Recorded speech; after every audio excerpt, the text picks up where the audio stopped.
Voilà. Je vais juste partager l'écran si ça. Alors l'actualité de la semaine. Qu'est-ce que vous avez retenu?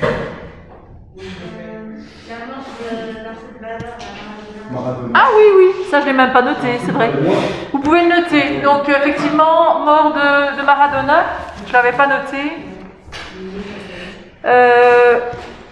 Voilà, j'ai partagé ma caméra comme ça vous me voyez, ceux qui sont à distance. Quoi? Oui. Il est mort? Je ne sais plus quand il est mort. Mais donc Maradona, effectivement. Allez. Donc il est mort. Il est pas mort mercredi. Je ne sais plus, peu importe. C'était la semaine. Qu'est-ce que vous avez? Donc c'était la semaine passée, peu importe. Marco? Par rapport du coup à Maradona, que son médecin, il a accusé de... L'ambulance? Non, moi je sais bien papier. Quoi? C'est bien papier de d'homicide involontaire, voilà. Mais qui? Le médecin de Maradona. J'ai pas compris. En gros, le médecin de Maradona, oui. Il est accusé d'homicide involontaire. Ah, il est accusé. Ah, pardon. Oui, tout à fait. Oui. Moi, j'avais entendu parler des ambulanciers qui ont tardé à venir, oui, apparemment. Mais ça, je n'avais pas entendu. Ok, voilà. Donc, il est décédé d'une crise cardiaque, 60 ans. Bon, il avait un côté pile et un côté face. Hein. Il était très doué en foot, voilà. Il venait de favela, donc de bidonville, mais il était quand même fort accro à la cocaïne, à l'alcool, etc. Donc, gros problème de dépendance pour ce footballeur-là. Donc, il n'a pas su gérer vraiment la pression à ce niveau-là. Oui, Marco? Je peux dire un chose? Oui, vas-y. Nicolas Sarkozy en procès, en jugement pour détournement de fonds pendant qu'il était ministre. Très bien. Allez, vous le notez. Donc, pour Sarkozy, procès. Sarkozy avec un Y.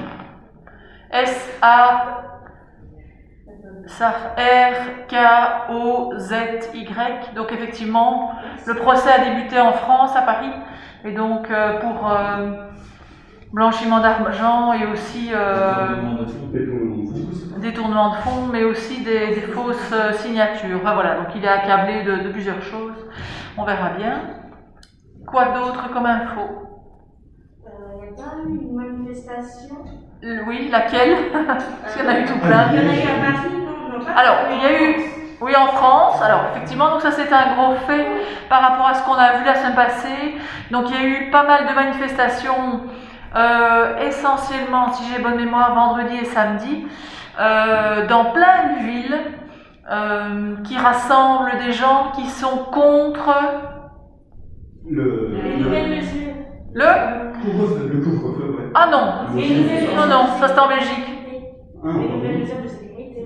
Là, la loi globale, ben oui, on en a parlé la semaine passée, la loi globale de sécurité, donc avec les policiers qui ne peuvent plus être filmés par le citoyen. Vous vous souvenez?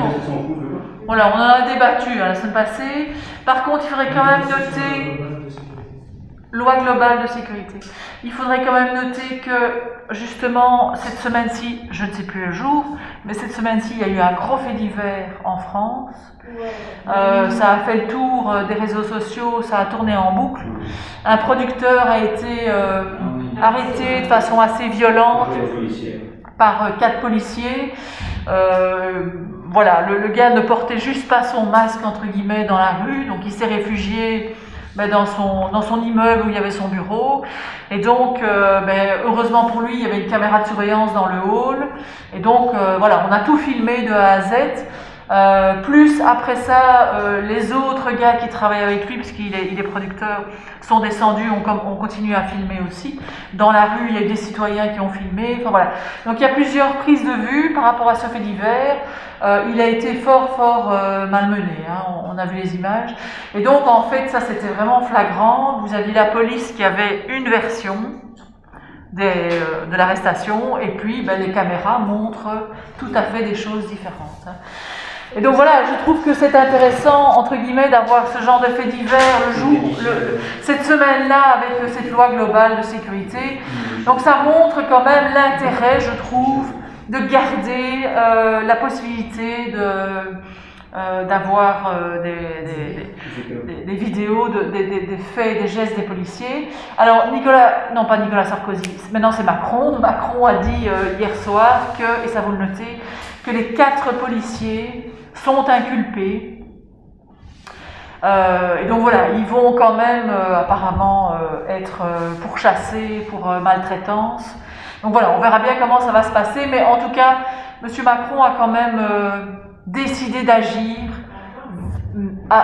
grâce aux vidéos qui ont été diffusées. Marco ? C'était pas trop il y a 3 policiers des 4 qui sont inculpés et un qui est encore mis à l'épreuve. C'est ça, j'ai vu qu'il y en avait toujours un qui était mis à l'épreuve. Ça, j'ai entendu ce matin, j'ai entendu 4. Ah, alors peut-être qu'il a fini la mise à l'épreuve. Oui, je ne sais pas. 4. Moi, j'ai entendu cette info ce matin, donc je ne sais pas. Mais voilà, donc ça c'est quand même une info importante. Et donc il y a eu des grosses manifestations, hein, vraiment dans toutes les villes, Bordeaux, Lyon, Paris, etc., etc. Donc je ne sais pas du tout comment ça va se terminer pour cette loi-là. Voilà, on verra bien la suite au prochain épisode. Quoi d'autre ? Marco, il est au taquet, Marco, c'est super. Réouverture des commerces. Ouais, alors au niveau des Covid, en Belgique, effectivement, réouverture des commerces demain, mardi. Mardi, on est le 1er demain, bah oui, c'est logique. Mardi 1er décembre, réouverture des commerces. Des commerces non essentiels. Hein. Alors, je pense qu'il était urgentissime de réouvrir effectivement parce que le responsable du commerce en Belgique a quand même cité un chiffre qui a été assez interpellant, vous le notez. Les commerces n'auraient pas réouvert avant janvier. 83% des commerces auraient dû fermer, auraient été en faillite. 83%. Donc ça veut dire que le chiffre, il est phénoménal. Donc voilà, ça je pense que c'était urgentissime, la réouverture des commerces. Mais non, évidemment, on espère tous que quoi ? Que ça perdure. Oui, que ça continue, bien sûr, mais aussi que les gens respectent quand même un minimum les distances de sécurité, le lavage des mains, le port du masque, etc., etc. Donc on espère que la population ne va pas se précipiter en masse dans les magasins, comme il y a eu le jour de la quasiment fermeture chez Ikea, il y avait une file d'1,5 km, enfin, c'était démentiel. Donc voilà, on espère. Et alors je pense que vous en avez déjà parlé, il y a eu un deuxième fait ce week-end par rapport au Covid. Manifestation à Liège. Voilà, alors oui, 3 alors. Manifestation à Liège, les gens ont respecté pourquoi ? Les mesures prises par le gouvernement. Le plaquet de mesures ? Le couvre-feu. Très bien, le couvre-feu. Donc les Liégeois en aura le bol de ce couvre-feu à 22h et donc ils voudraient bien que ce couvre-feu ne soit plus d'application. Il faut bien se rendre compte qu'apparemment dans la manifestation à Liège, il y avait des groupuscules d'extrême gauche. Voilà, je ne sais pas si vous avez vu les images, il y avait énormément de gens qui n'avaient pas de masque, etc. Donc c'était quand même super interpellant. Donc c'est une partie de la population. Je pense que ce n'est pas très représentatif des Liégeois de manière générale. Alors, il y a eu autre chose depuis vendredi à Bruxelles et à Bruges.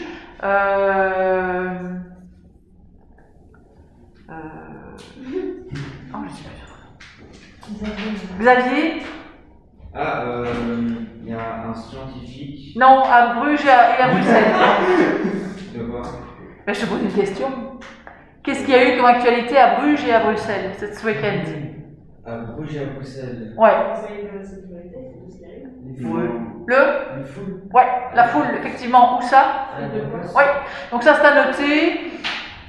On sent le besoin des citoyens de sortir de chez eux, de pouvoir aller voir les illuminations à Bruxelles, aller voir le sapin à Bruxelles. Même chose à Bruges, il y a des illuminations dans la ville, il y a eu un monde de fous apparemment, tout le week-end. Donc c'est les citoyens qui se rassemblent.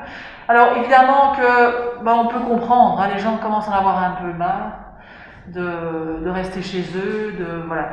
Donc ils ont besoin de sortir. Et donc le bourgmestre de Bruxelles se réunit aujourd'hui pour décider des mesures à prendre. Et donc ils vont en fait, entre guillemets, fermer la Grand Place et compter le nombre de personnes qui rentrent et qui sortent, quoi. Donc, comme ça, il n'y aura pas trop de monde sur la Grand Place, par exemple. Oui, Marco. Et non, du coup, j'allais dire ça, qu'ils avaient fermé les ruelles et tout, et que aussi maintenant, ils avaient même annulé le jeu de lumière sur les façades. À Bruxelles. Bon, à la Grande Place, ils les ont annulés, comme ça maintenant les patients. Mais t'écoutes quelle info, toi? Hein? T'écoutes, pardon, dit madame. Ah, oui, pardon, désolé. T'écoutes quelle info? RTL Info, hier, ils étaient à la Grande Place au direct et qu'ils ont. T'es sûr que c'est pas Bruges? Non, mais madame, c'est à la Grande Place, avec la presse. Non, mais justement, parce que moi j'ai entendu ce matin tout le contraire, c'est que Bruxelles continuait ses illuminations et que c'est Bruges qui a décidé de couper ses illuminations le week-end. Ah, non, Ok. Hier, ils ont dit que bon, bah, la Grande Place avec l'illumination, toutes les patients, ils viennent, ils regardent vite fait le sapin à la crèche et ils puissent. Et puis ils s'en vont. Juste voir petit Jésus. Voilà. Et puis s'en aller. Ah bon? Ah ben je n'ai pas entendu. Bon, ok. J'avais juste entendu pour Bruges. Bon, ben donc voilà, c'est à l'arrêt et c'est bien, tu écoutes bien les infos, c'est chouette. Alors, d'autres types d'infos. Oui. Xavier? Il y a un scientifique assassiné. Ah oui, en Iran. Oui. Tu sais un peu expliquer? C'est un scientifique thermonucléaire, je sais pas quoi, Ouais. qui fait assassiner et puis on a rendu hommage. Ouais. Et il y avait une grande personne qui a essayé de rendre hommage et puis voilà. Ouais. Donc c'est un scientifique, je ne sais plus son nom. Donc ça vous le notez en Iran, c'est un scientifique, un éminent scientifique, le responsable du programme nucléaire en Iran, qui a été sauvagement assassiné dans sa voiture sur une autoroute. Alors c'est pas le premier scientifique en Iran, c'est peut-être pas le dernier. Et en fait, le grand ennemi de l'Iran dans la région, est-ce que vous avez une idée de qui c'est? C'est pas les Palestiniens ou... Non, c'est Israël. C'est Israël. Et donc on soupçonne Israël de... Voilà, bon, ils n'ont pas les preuves encore de l'avoir assassiné. C'est où? Sur le bord de la route? Sur une autoroute en Iran. Donc voilà, ils n'ont pas les preuves, mais on va voir un petit peu ce que ça donne. Donc voilà, donc ça c'était une grosse info ce week-end ou je ne sais plus. Alors je regarde mes notes, ça c'est bon. Maouda, le procès Maouda. Vous vous souvenez, la petite fille? Donc ça, c'est un procès qui a duré 2 jours. Oui, Marco? Non, Tu ne sais plus? non, si, mais. Qu'est-ce que vous avez entendu comme info? Ah, oui. Oui, par rapport à Maouda. Au procès aussi, c'est bon? Oui, oui. Ah, ok, oui. Bah, que le policier, il a juste pris 1 an avec sursis, non? Voilà, donc le policier a pris 1 an avec sursis. Donc ça veut dire quoi avec sursis? Ça veut dire qu'il ne doit pas aller en prison. Il a juste ça sur son certificat de bonne vie et mœurs. Comment? S'il recommence, il va en tôle. Alors après ça, oui, évidemment, s'il recommence, il va en tôle, mais je pense qu'il ne va pas recommencer parce qu'il a l'air d'être très mal psychologiquement, ce monsieur-là. Donc ça c'est un fait. Mais alors ceux qui ont été punis, c'est qui? Il y a quand même des gens qui ont été punis dans l'histoire, quoi. C'est le passeur et le conducteur. Parce qu'apparemment, c'était des gens qui récidivaient, qui avaient déjà fait une ou plusieurs transferts comme ça de réfugiés. Et donc, ils ont été, eux, condamnés à de la prison. Donc, ils vont devoir faire cette prison, le passeur et le chauffeur. Donc ça, il faut le noter. Donc voilà, l'histoire se termine pour les parents de Maouda. Je ne sais pas si on va leur octroyer le titre de réfugié du coup, je suppose. Comment? En Australie aussi. Alors l'Australie, on y va. Tu veux dire quoi? En Australie, il y a eu des nouveaux feux. Oui, des nouvelles incendies. Effectivement, donc ils ont très peur que ça recommence comme l'an passé. Donc, dû au réchauffement climatique. Alors, quoi d'autre? Il n'y a pas eu un truc au Nigeria où genre, je ne sais plus, il y a 100 personnes voire plus qui sont mortes, mais je ne sais plus. Sur un mine. Non, c'est des personnes qui se sont entretuées. J'ai oublié ce que c'était. Alors, moi j'ai un fait, mais c'est au Mozambique, mais je ne sais pas si c'est... Comment c'est ça? Mais Je ne sais pas si c'est ça. Non? Ça ne te dit rien? j'ai oublié. Ah oui, d'accord, t'as oublié. Vous pouvez le noter, au Mozambique, de toute façon. Comment Mozambique, M-O-Z-A-M, et puis B-I-Q-U-E, Mozambique. Il y a en fait, et c'est très très peu médiatisé, et ce week-end on en a justement parlé, il y a tous les jours des actes de terrorisme. Donc vous avez des djihadistes qui essayent entre guillemets de prendre le pouvoir là-bas, et donc qui assassinent une partie de la population, et effectivement on a parlé de chiffres ce week-end. Je suppose que c'est ça. Donc, oui, je pense. Mais donc voilà. Donc c'est extrêmement peu médiatisé, mais le conflit dure et perdure depuis des années. Voilà. Alors d'autres faits, oui. Donald Trump va faire son dernier jugement devant la Cour suprême. Oui. Donc, qu'est-ce qu'il a encore dit, Trump? Enfin, cette semaine, on a été un peu soulagés de sa réaction. Oui, voilà. Ça, vous le notez, ça fait quand même maintenant un mois.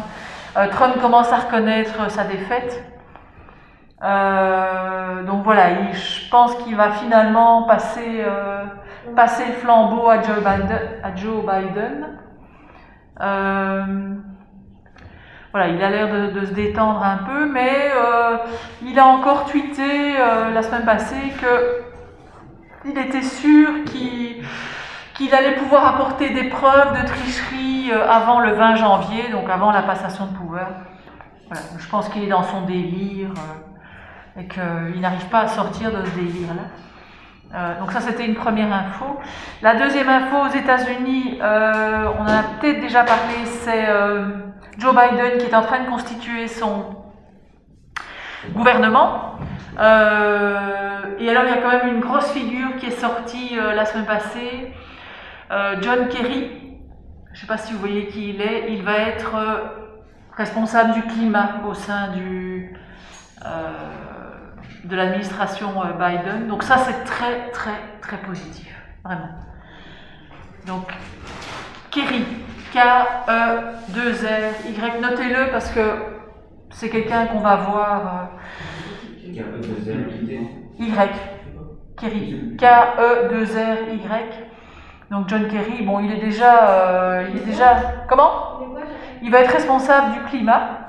Et alors, bon, ben voilà, c'est un type qui est convaincu par le réchauffement climatique, donc j'espère qu'enfin, ils vont pouvoir prendre des mesures pour limiter les émissions de CO2, etc.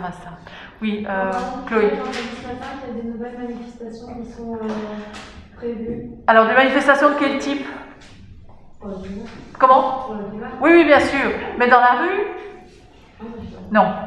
Alors, donc ça, vous le notez. Effectivement, il y a pendant 60 heures, en Belgique, il y a 60 citoyens qui vont, entre guillemets, manifester leur désaccord, mais c'est très statique comme manifestation. Donc il y a juste 60 personnes qui, toutes les heures, alors je suppose qu'ils auront, on verra ça ce soir, ils auront mis en place je sais pas moi, des calicots, etc. Donc toutes les heures, pendant 60 heures, ils vont se relayer et ils vont chaque fois aller devant, par exemple, le Parlement fédéral, devant le gouvernement, devant le Parlement à Namur, donc Wallon, etc. Donc ils vont essayer d'aller, entre guillemets, manifester devant des lieux de décision en Belgique pour forcer la Belgique à enfin prendre des décisions sur les réductions de CO2, d'émissions de CO2. Apparemment, il y a un gros sommet européen, ça vous le notez, un gros sommet européen le 11 et le 12 décembre, si j'ai bien retenu la date, sur le climat. Et donc, l'Europe, enfin, va se positionner clairement sur ces émissions de CO2. Donc, ça veut dire tel pays va réduire ses émissions de tel pays.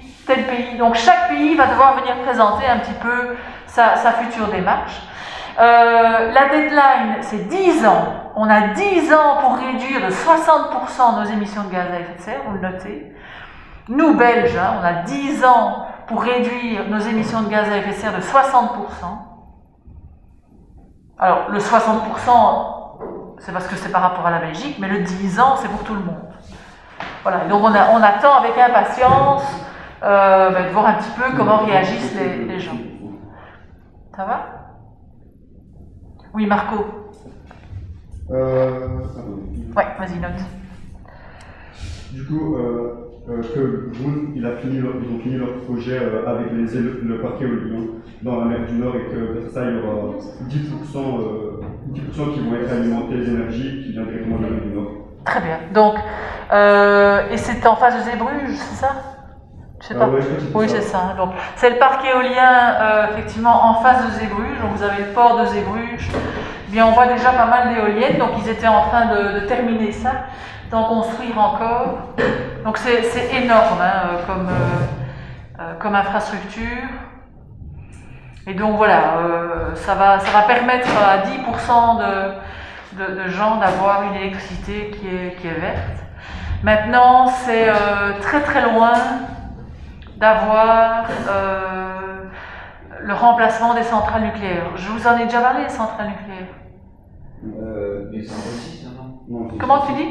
Vous avez dit qu'en Russie, il y a plein de conclusions pour les descendants de... Ah oui, non, c'est pour le gaz, ça. Oui. Non, le nucléaire en Belgique. Non? Allez, ça vous le notez alors. 2025, on va normalement fermer les centrales nucléaires. En 2025. Ça fait des années qu'on en parle. Maintenant, il faut se rendre compte que le nucléaire sert à quoi? À faire de l'électricité bon marché pour le citoyen, pour le consommateur. Si on ferme les centrales nucléaires en Belgique, le prix de l'électricité va monter. Mais le problème, c'est qu'on va devoir acheter de l'électricité d'ailleurs. D'accord? Et donc, la solution, elle n'est pas toute trouvée, donc elle n'est pas facile. Oui, Marco. Mais il y a quelques années déjà, ils n'avaient pas fermé Tihange ou Doule. Oui, c'est ça. Alors, ils ont fermé certains réacteurs parce qu'en fait, il y avait des problèmes de fissures à l'intérieur. Donc, ils ont mis ça à l'arrêt. Ils ont rénové, restauré, et puis ils les ont relancés. Ouais. Mais maintenant, ils veulent vraiment les arrêter complètement. Voilà, alors encore une petite info sympa, c'est l'espace. L'espace. Tu as entendu, Johanna? Allez, vas-y. Qui ça? Ouais. Non, c'est les Chinois. Les Chinois ont envoyé la semaine passée un satellite. Vers quelle zone dans l'espace? La stratosphère. La Lune. Vers la Lune. Donc les Chinois ont envoyé un satellite vers la Lune la semaine passée. Pour faire quoi? Alors pour recueillir des informations au niveau du sol lunaire. Par contre, je ne sais pas si vous avez entendu, la grosse déception des Espagnols il y a 15 jours ou 3 semaines, qui avaient tout mis en place, un magnifique satellite, etc. Et le décollage s'est très très mal passé, tout a pété. Donc les Espagnols ont tout perdu en quelques secondes. Et en fait, ils voulaient lancer un satellite, ça m'aurait intéressé pour mon cours de géo en 4e, qui était exclusivement destiné à étudier l'eau sur Terre. Juste l'eau. Mais bon, voilà. Il a pété en vol, donc tout est à recommencer, donc ça c'est un peu triste. Oui. La Chine, ils ont envoyé un satellite vers la Lune pour l'analyse du sol lunaire. Marco? C'est pas une information, mais je sais pas si vous avez vu sur les réseaux, si ils sont dans un centre commercial, pas dans un centre commercial, Carrefour ou quelque chose, oui. Je crois que c'est en France. Ah. Et il y en a il y a toute une bande qui n'ont pas de masque, et ils sont dedans. Il y a toute une bande de gens qui n'ont pas de masque. Ah, non, ça et il y a une femme qui leur dit ouais, mettez vos masques et tout. Et les gens ils disent genre ouais, vous savez pas, mais c'est chimique pour la santé et tout. Et j'ai pas compris, mais directement après ils enlèvent tous leur masque et ils commencent à les faire tourner. Et quoi? Et ils commencent à les faire tourner. Mais genre. C'est une mise en scène ou... Non, mais dans le centre commercial. Et après, on voit la sécurité. Ah oui? À côté, mais ils font rien. Genre, ils passent juste comme ça. Mais non. Tu regardes s'il fait rien. Ah bon? Ouais, alors qu'ils sont toujours en train de tourner leur masque. Ah, Non, mais- c'est hallucinant ça. Non, j'ai pas vu. Vous avez vu les images? Ah non, tu as des sources d'infos, toi, Marco. Non, mais c'est sur Twitter. Ouais, ah oui, ok. Non, j'ai pas vu. Si je vois passer l'info, je la regarderai. Mais je pense que là, on a fait le tour. Madame, vous avez arrêté votre compte Instagram? Je suis dépassée partout. Vous avez besoin d'aide? C'est gentil. Je vais m'y remettre, oui.